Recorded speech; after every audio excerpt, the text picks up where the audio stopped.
Welcome. I'm E.G. Marshall, asking an age-old question. In this flawed world, can good ever come from evil? There are those of you who will answer yes. Others, a resounding no. Still others, astride a moral fence, cannot make up their minds. In the story I bring you, let us seek the answer in an individual case. You will be the jury, and at the story's end, bring in your verdict. Can good ever come from evil? Now stop, Susan. Just stop. I won't be part of such a wicked scheme. Please, Aunt Tim, please. I know how to do it, but I can't do it without you. No, it is wrong. It's evil. It's not. Please, Aunt Tim. No, and that is final. Don't mention such an abomination again.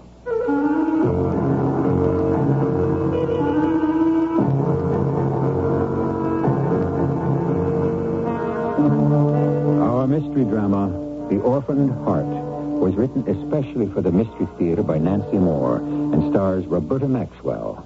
I shall return shortly with Act One.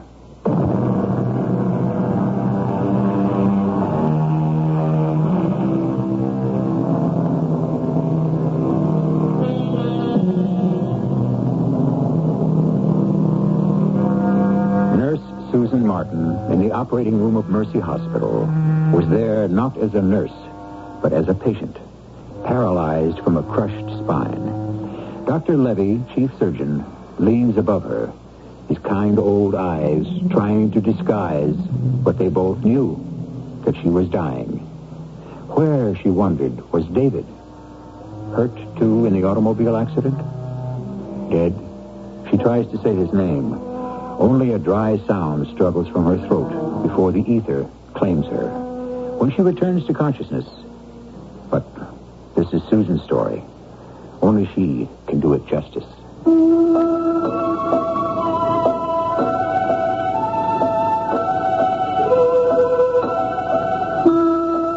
Like any romantic girl, I had always dreamed of a church wedding.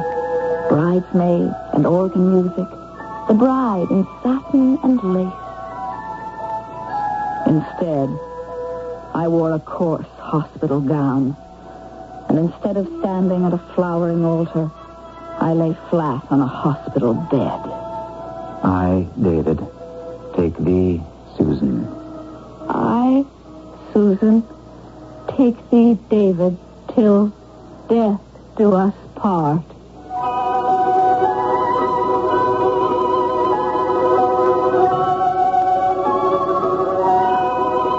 No one in that sterile room did not think death will part them soon.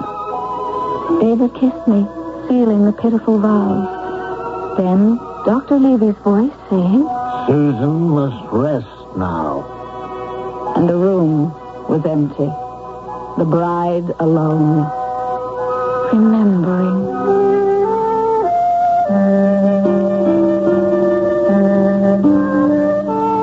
I fell in love with David the first time I saw him. A new surgeon at Mercy, where I was head nurse. But Dr. David Clark's mind was only on medicine. He paid no mind at all to Susan Martin. Then, by some marvelous good fortune, or was it, I was nearby when Dr. Levy spoke on that subject to David. Doctor, all work and no play eventually makes a bungling surgeon. You will take time off every week. I don't need or want any time off, Dr. Levy. I'll make the diagnosis here. Time off. That's an order. Nurse Martin, see that Dr. Clark obeys. How do I do that, Dr. Levy? Well, David, how does she? Martin, I'm not sure I remember how to play. But if you're willing to be my assistant off duty as well as on, I'll give it a try. Willing. A cardiogram right then would have shown my heart gone crazy. That night, David took me to dinner. He really had forgotten how to play, but 2 cocktails loosened him a little. After that, he took me out once a week, a pattern set. A few drinks to relax him, laughter, companionship, a kiss goodnight. Each time I loved him more. My Aunt Timothy Simmons was the only person I could talk to about David. Was there, I asked her, anything wrong with trying to make him love me? No, but I think there's a good deal wrong with how you're going about it. All I do is try to be good company. But seeing to it that he drinks more than he should is being good company? Liquor breaks down barriers. No doubt. But liquor won't make him love you. Oh, Aunt Tim, he'll love me, and he'll marry me. Wait and see.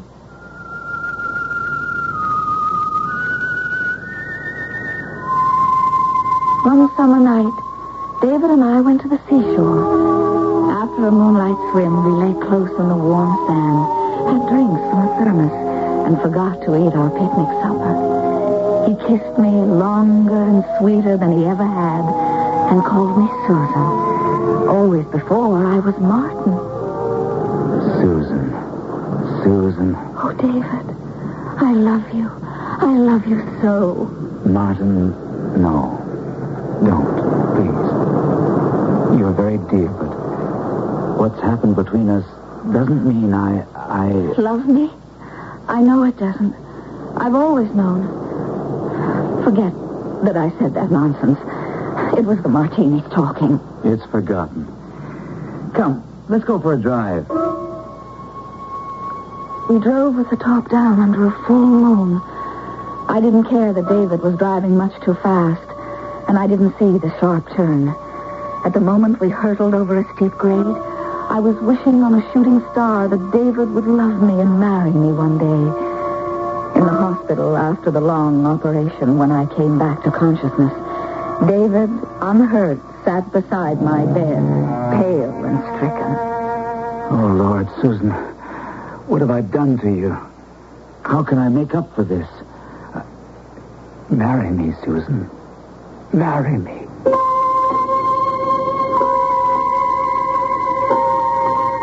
Later, the nurse told me that in my delirium I had cried out over and over, David, love me, marry me.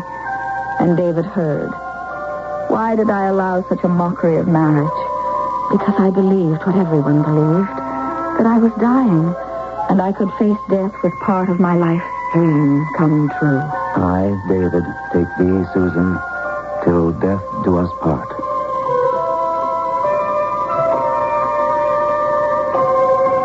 And so, after that pitiful ceremony, Dr. Levy said, Susan must rest now, David. Alone, Mrs. David Clark lay waiting to die. Mrs. David Clark. Like another shooting star, the marvel of that name shot through me. Every nerve and cell sprang to life, strength flowing into me. By all the rules, I should have died. I prayed to live to be David's wife. I did live. And 1,000 times I wish I could have died. You and the good Lord have wrought a miracle. The miracle doesn't include making me whole, letting me walk. Susan, perhaps with time. No. Dr. Levy is certain. I can never even use crutches. David is married to a woman he doesn't love. Husband of a wife tied to a wheelchair. I know what I have to do, Aunt Tim. Quickly. Now. Or I wouldn't have the moral strength ever to do it at all. David, which one of us gets the divorce? Neither of us will get a divorce, Susan. Now, you're not going to hold me to a marriage I hardly knew was happening. You know very well I was too sick to know what I was doing. I don't know any such thing. And I know what you're doing now. Giving me an out. I don't want out. You're my wife, and you'll stay my wife. Only because you feel guilty about me. I am guilty. No. What happened was an accident. It could have happened to anyone. Was it an accident that I drank too much and drove like a maniac? Let me do the little I can do to make up for what I've done to you. Don't take that chance away from me, Susan. Don't make me any more guilty than I already am. nothing to change his mind. Before I left the hospital, he bought a lovely house, all on one floor with a garden where I could paint not very good pictures of the flowers. He hired a live-in nurse, but was so exacting about my care that she soon departed. 2 more came and left. Then David went to Aunt Timothy. Aunt Tim, I'm here to apologize. What in heaven's name for? Refusing your offer to take care of Susan. I still think it's too much to ask, but now I'm asking. In fact, begging. You know you don't have to beg. Susan is an RN, the best. She'll know when something more is needed than you can manage. Will you come?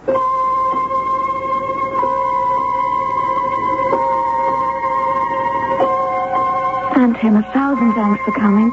It'll be lovely to have you here. Well, if ever it isn't lovely, if I get on your nerves or David's nerves or the cat's nerves, I want your solemn vow that you'll tell me. I solemnly vow. And I vow, once you say the word, I will vanish, out, gone. No hard feelings.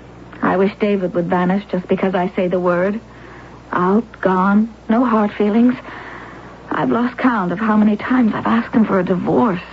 And nothing's changed. He doesn't seem restive. If he is, he doesn't let it show. No wife ever had a more kind and thoughtful husband. I'm so glad for you. Well, don't be glad.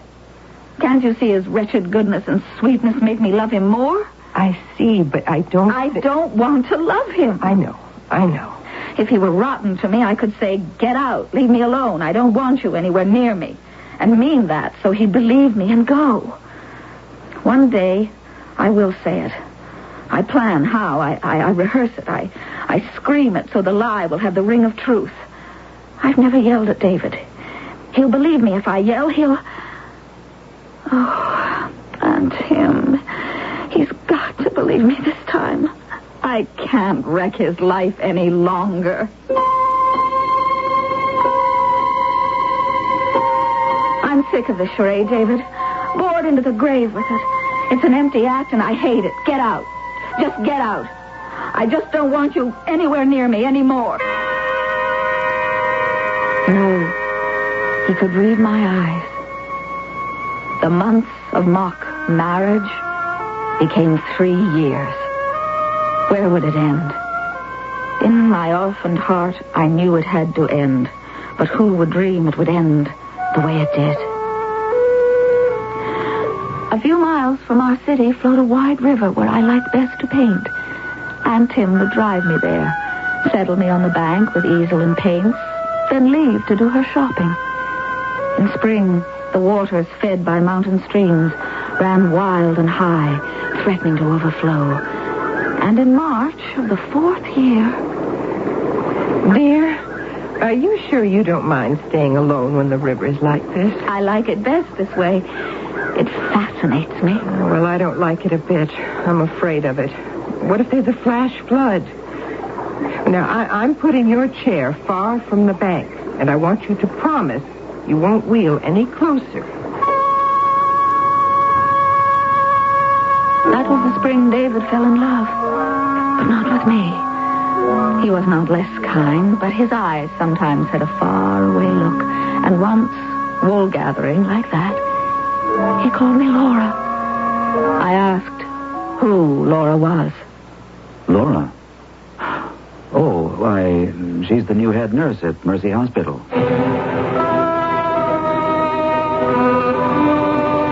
On my birthday, 2 weeks later, David sent me flowers. The card read, Laura, my love. No signature. Weeping, I showed the card to Aunt Tim. Oh, my. Susan? Now, why are you crying? A divorce is what you've wanted from the beginning. I don't want it anymore. I want David any way I can have him. A fool's paradise is better than no paradise at all. I can refuse to give him a divorce, can't I? Yes, you can. Just because I'm a paraplegic isn't grounds for divorce? No, but those aren't the grounds, are they, Susan? You're saying if I really love him, I'd want his happiness. I will give him a divorce.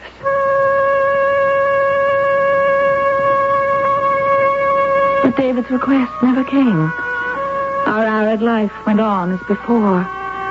Only his haunted eyes spoke, but he meant to continue doing his duty. I would have had to ask him for divorce myself. And this time, his answer would be different. Susan, please. We agreed not to talk about divorce again. You've paid your debt to me, David. A debt never owed. 3 years of paying. Now you've another debt to pay. What debt? The debt you owe to love. And love's name is Laura. How did you know? The florist cards were mixed up. Oh, I'm so sorry you had to find out like this, because it's over. I'm not seeing Laura at all. Please believe me. It's true something began between us, but we stopped it. I swear there's nothing now. Except love. I want you to have your love, David. Do you think we could have any happiness knowing it was stolen from you? Happiness can't be built on selfishness. There'll be no divorce. Ever. Did I love David without selfishness? I believe that I did. But what could I do that I hadn't done to set him free? The next day, at the river, I knew.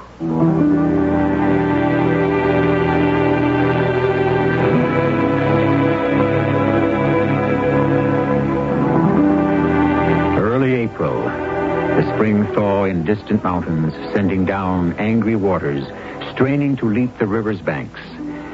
Susan sits painting the dark, swirling water, sits far back where Aunt Tim had anchored her chair. She feels compelled to paint. Not what she sees, but what she imagines. The dangerous river at full flood, covering the very spot where she sits. And the ominous painting carries a message. Death by drowning. I will return with Act 2 shortly.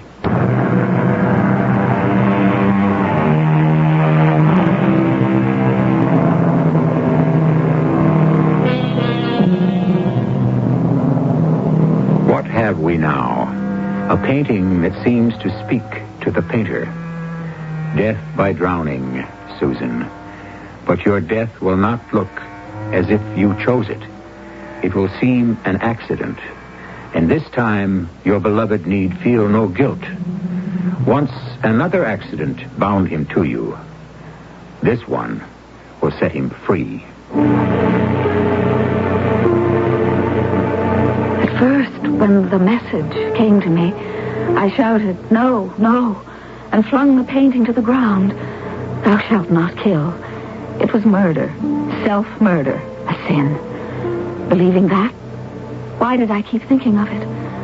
My mind thrashed like the river, and by the time Aunt Tim came back, I had to tell her the awful thoughts that wouldn't go away. I knew I shouldn't have left you in this dreadful place. It's made you morbid. Well, you can be sure I won't bring you back till the danger of flood is past. Oh, how I wish we didn't live near this awful river. Susan? But now what are you thinking? You've just given me an idea. Let's move away, Aunt Tim. But you see, you're talking more nonsense. You know as well as I do David can't be asked to move his practice. I don't mean David should go with us. I see exactly what we can do and how. One day, after the spring rains, when the river really is at flood, I'll come here to paint. While you're gone, I'll disappear. Or seem to. All the evidence will say I drowned, and David will believe the flood swept me away. Susan! Your story will be that when you came back from shopping, poor Susan and her chair were gone. He'll think I wheeled it too close, or the brakes didn't hold. Susan, just stop. I won't be part of such a wicked scheme. Please, Aunt Tim, please. I know how to do it all, but I can't do it without you. No. Now, even if I agreed, it wouldn't work. You're not thinking of all the problems, the obstacles. I am. And it's clearer every minute. I know where we'll go and what we'll do. We're not going anywhere. Do you love David? Oh, Susan, you know I do. Then prove it. Together we can give him back his life and give him Laura. There. Now, that shows how addled you are. Even if David believes you're dead, he can't marry Laura. There's a law that if a body isn't found, 7 years have to pass before a missing person is legally dead. Oh. The body of Susan Martin Clark won't be found, and David can't marry anyone. No. Wait. He can be with his Laura, be free to love her, and the 7 years will pass. Years of love. Not duty because he's tied to me. Oh, Susan. We can live on Uncle George's life insurance. It's more than enough. He didn't leave it to me for this. Our whole lives hiding? What kind of life is that? When it's safe, after a few months, we can go to Europe. You love Europe. Live in a charming, obscure village in Portugal or France where tourists never come. Yes. Aunt Tim? No. All right. If you won't help me, then I really will drown myself. I will. Aunt Tim? Yes, Susan.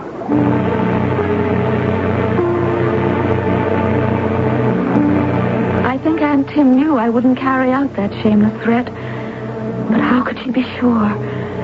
We sat still till twilight planning. When we reached home, the plan was set in motion. David, Susan will go and paint by the river, and the place scares me. It's so wild and dangerous this time of year. Well, then stay with her the whole time. Now, that's just silly, you two. I like being alone, and I paint better alone. What's more, I have this odd feeling that the river has answers to all my questions. But Aunt Tim had been right. Problems and obstacles were so endless, I sometimes grew discouraged, sometimes depressed. How could I live in a world without David? Other times I had grave doubts. Was what I planned wrong? Could only evil come from living a lie? But we went right on planning. The first essential was finding a place to stay in the mountains. Well, it certainly can't be a hotel or a motel. Oh, no. Absolute privacy. A remote furnished cottage with no close neighbors. But near enough to a village where I can buy supplies. Most important, near enough to this city, so on the day Susan Clark died... Don't say that. So on that day, you can drive me to our hideaway and get back home the same day to tell David the sad story of the river's treachery. Susan, I don't think I can go through with this. You can. You will. Now, we've got to look ahead, not back. Plan, 1,000 things. Buy me a wig, Aunt Tim. What? After I've drowned, there'll be publicity, bound to be. My picture will be all over the papers, I'm sure. When we go house hunting, I mustn't be recognized. A little black bobbed wig, Aunt Tim. Oh, your beautiful long blonde hair all hidden. Susan, let me tell you something. Finding a place where two women can live alone won't be as easy as buying a wig. I know that. But we'll find that place. Don't be too sure. And I'll tell you something else. If we look at house after house in the mountains, cottage after cottage, and not one is right or even possible, then it will most surely be a sign that we are not meant to do this unnatural thing. Not meant to, Susan Clark. And the Lord will be seeing to it that we can't. By Aunt Tim's sign theory, the Lord was highly in favor.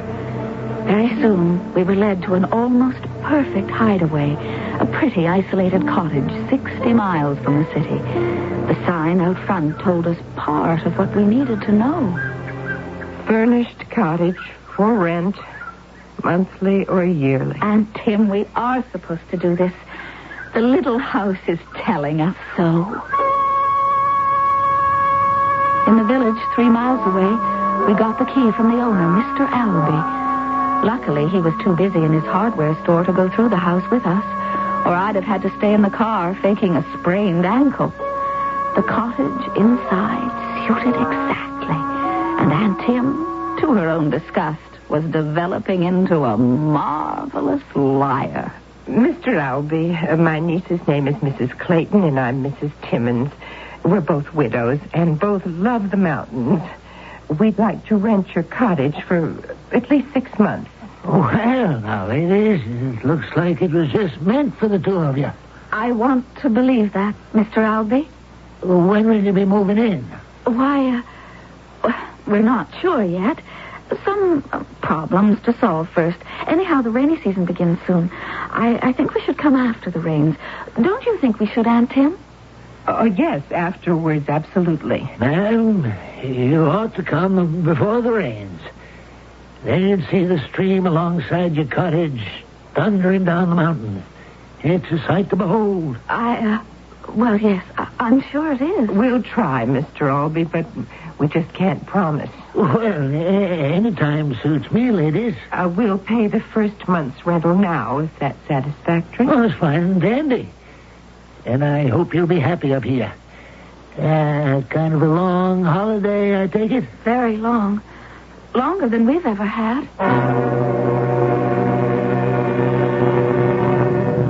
We brought it off, Aunt Tim. Weren't we clever every step? Full of lies. That's what we were. And wasn't I foxy saying I walked through the woods round the cottage? Yes, that was a good red herring. Now, if Mr. Albee reads in the city paper that Mrs. David Clark, who drowned, was a victim of paralysis, he won't associate that name with Mrs. Clayton, who tramped through the woods.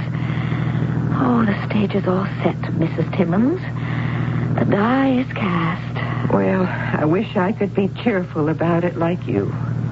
I shouldn't tell you this, but sometimes when I look at David and know that soon I won't ever see him again, I wish the rains would never, never, never come.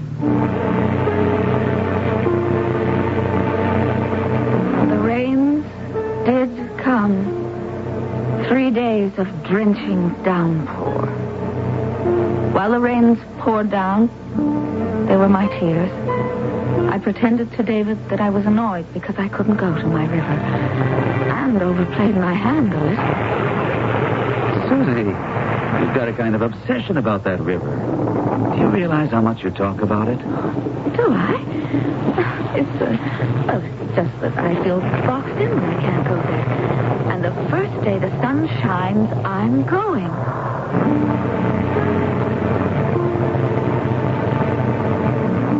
The fourth day dawned clear. On our last morning, David sat across from me at breakfast. My husband. Mine. I felt my resolve weakening and wished he wouldn't sit on over his coffee. Go, I thought, please go, so I can go too. But in spite of inner torment, I said what had to be said.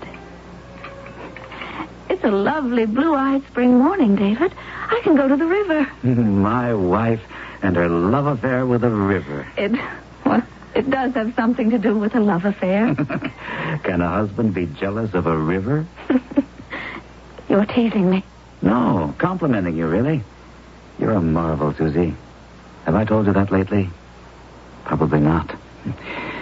All right, I'm off. Have a fine, blue-eyed day.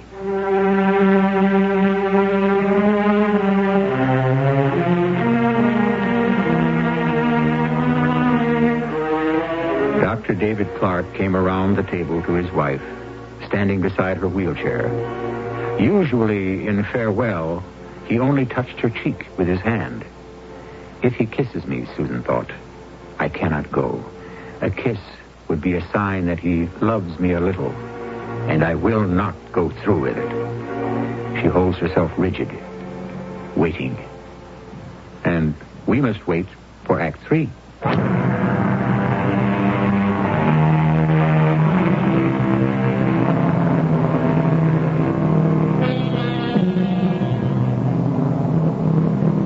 Never to see David again would be Susan's true death.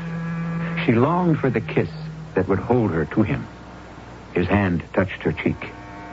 He did not kiss her. She said only 2 words, final and terrible. Goodbye, David. As he turned to go, she even managed to smile. He would remember her smiling on that fatal morning, would believe in the accident. Now, she sits on alone, waiting for Aunt Tim. The moment I woke up, the sun told me you'd say today is the day. I lay there planning how I'd argue with you. You did? Plead, beg, even cry. And then I told myself nothing would change your mind. It's too late for that. So this is the day, Susan. Yes, this is the day.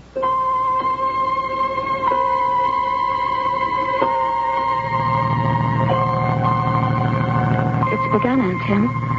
The die is cast. Yes. I'm clocking how long it takes to get to our cottage, so you'll know exactly for the other times. Yes. I've seen my house for the last time. David for the last time. It isn't real. I don't believe it. It's as if... No. I will not talk like this, think like this. The die is cast. Aunt Tim. Yes. I know what you have to do is harder in some ways than what I have to do. I'll just sit up there in the mountains and wait, will you? Don't belittle what you have to do. Manage alone. You've never had to do that since your accident. But I can. I've practiced enough. Oh, poor dear Aunt Tim.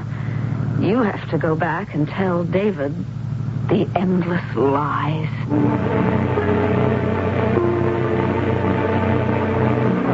I should never have left Susan alone, David. The river at flood like that. I told her I wanted to stay. Several times I told her. I said I was afraid of that river. I remember I used the word ominous. Now it's as if I had a premonition. And Susan not listening, laughing at your fears, liking to be alone, sending you off. That's exactly how it was. Exactly. And then the river she loved, taking her like a lover for its own. You could say that. Damn the river. She loved it and it killed her. Have you any idea what it does to me to know that if I'd given her a better life, this wouldn't have happened? She'd never have felt the need to go to that place. No. That's not true, David. Her painting, she went there to paint the wild beauty of the water. It is true. Her life would have been full. Instead, it was empty because of me. It was barren. David, don't talk like that. Now, it would break her heart if she knew you felt any guilt at all. You were always good to her. You've nothing to regret. Good. She was good. Brave. Gallant. Never the martyr. Never accusing. She never felt there was anything to accuse you of. She loved you. And heaven forgive me, I could never love her the way she needed and deserved. But I loved her, Aunt Tim. I loved her.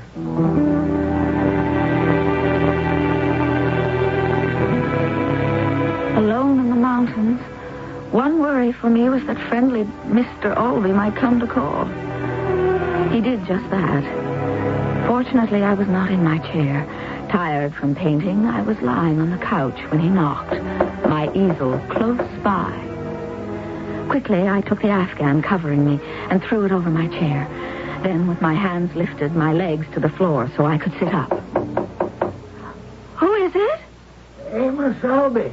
Come in, Mr. Albee. The door's off the latch. Well, good day to you, ma'am. I just come by to see is everything all right? Everything's fine. Forgive me for not getting up. I've been painting for hours. It's made me tired and lazy. No, there's no call for fancy manners. So, you're a painter? Yes, of sorts. There on my easel is the view from that front window. Bless my soul. The spitting image of them trees out there. The stream behind them rips snorting down the mountain. It's real beauty. I never saw the like. Thank you. Have a seat, Mr. Albee. Well, no, I can't stay but a minute. I got to get back to the store. I'm awfully sorry I can't offer you something cool to drink. We haven't been very efficient about supplies. My aunt's gone to remedy that. Oh, that's so? I didn't see her car in the village. She's gone to the city. We need other things from there. You don't mind being out here in the woods by your alone? Not a bit. I paint better alone. My late husband never understood that. And here I am bothering you. I'll go along. Ma'am, I hope you'll be happy here. I surely do. Happy? That was not part of the plan. Only David was meant to be happy. Aunt Tim came back for a few hours the day after Mrs. David Clark's memorial service. It had been another painful ordeal, but in a way, laughable. All the lovely, sad things the Reverend Harris said about you. I kept wanting to shout, "Stop, please, stop. Darling Susan is alive and well and living in the mountains." Well, what have you had? But someone else might say it if we don't make more plans fast. Who? Who on earth? Mr. Albee. He was here yesterday, inside. Your chair, did he see it? I had time to cover it up, then pretended I was too tired to get up from the couch. But if he makes a habit of coming... Aunt Tim, as soon as you're here for good, we've got to tell him I had some kind of accident, and I have to be in a wheelchair. More lies. But that isn't a lie, is it? Well, the lies aren't near finished with David. I can't keep on leaving you here alone. That was too close a call yesterday. And what if someone notices when I come here I never stay overnight? You have business in the city. Oh, that won't wash after a while. If I had that much business, I wouldn't take a house in the mountains. Now, next week, I'm going to tell David the last pack of lies.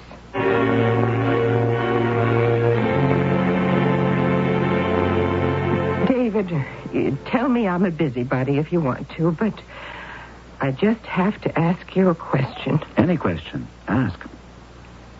Laura. Laura? What about her? Well, that's my question. Nothing about her. You're not planning to see her? No. Is she married? Well, no. I'd have heard about it. Oh, I'm glad, David, because Susan would want you to be with her. She told you that. And out of some wrong feeling of guilt, if you plan not ever to see Laura, then you're being faithless to Susan's memory. Thank you for saying that, Aunt Tim. Thank you. A week later, Aunt Tim told David what she called her last pack of lies. David, I came to live in this house to take care of Susan. I can't bear it here now that she's gone. I thought it would get easier, but it gets worse. It's the same with me. I see her everywhere. I hear her voice. I keep remembering her at the breakfast table that last morning, smiling. I'm glad I can remember her that way, but I can't stand the house. I'll sell it and buy another. Can you bear with it just a little longer? But, David, it's not just the house. It's the city. Her city, the river. Her river. I want to leave all the memories. So I'm going to travel, David. I've friends to visit abroad, and eventually I'll find the place I want to live. And you'll find a new life, too.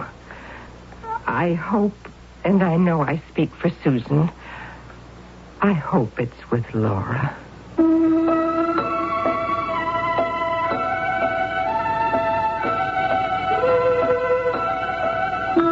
Aunt Tim and I live in a village in France. 7 years have passed. Mrs. David Clark is legally dead. Yesterday, from America, came copies of the newspaper we subscribed to. In one of them, a picture of a young woman. A pretty, sweet face. Susan, look at this picture. Miss Laura Stewart. David's Laura. Let me see. Read the caption. Miss Laura Stewart, married today to Dr. David Clark. Aunt Tim. So, what you wanted has come to be. At long, long last. Now that it's happened, really happened. How do I feel? I don't know. It's too soon. Glad for David, of course. But how do I feel for me? And Tim, I'll tell you something I've never confessed before. To this day, I don't know if what I did, I'm still doing, is wrong or right. Dear, you always said it was right. Always. I had to say that. But I do know lies are wrong. I know laws are meant to be obeyed. My entire life is a lie. And because of me, David has 2 wives, breaking a law of God and man. As long as I live, I'll ask myself if what I've done is good or evil. And I will never know the answer. Never.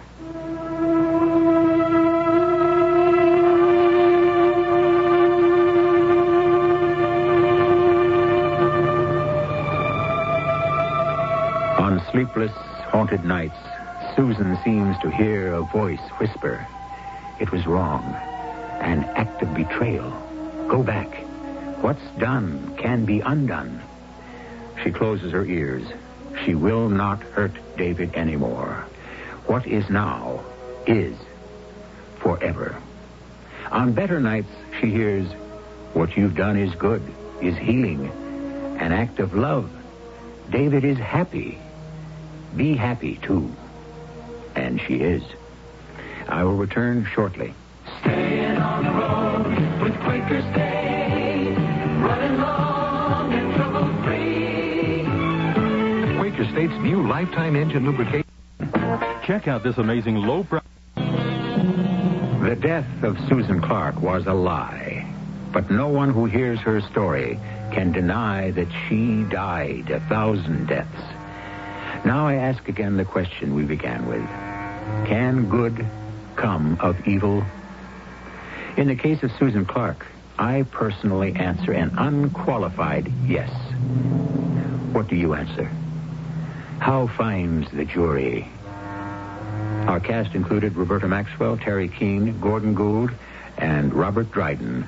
The entire production was under the direction of Hyman Brown. And now, a preview of our next tale. You must understand I do not willingly cause you pain. You force it upon me. Yesterday you gave us to understand no one in Doremi or anywhere else conspires with you. And now perhaps today you remember it differently. I have nothing to add. We have sworn evidence that you are a courier for the French underground. Courier, what is that? Do you deny that you have carried messages from Doremi to Paris, the contents of which are to sabotage the German offensive? Whatever I have done has been at the bidding of the Holy Voices. Ah, sir. Young woman, this is the 20th century. There are no voices other than human. You have withstood some pain by refusing to tell us who is in this plot with you. However... There are voices.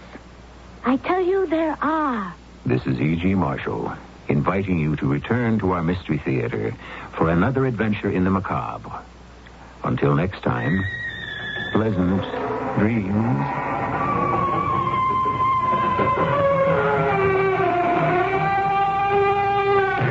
Thursday night CBS Radio Mystery Theater, 8:06 on 1160 AM. U.S. District Court Judge Alden Anderson today held the local Air Traffic Controllers Union and its top office. You've been listening to the OTR Gold Network. Find more classic radio at otrgold.com.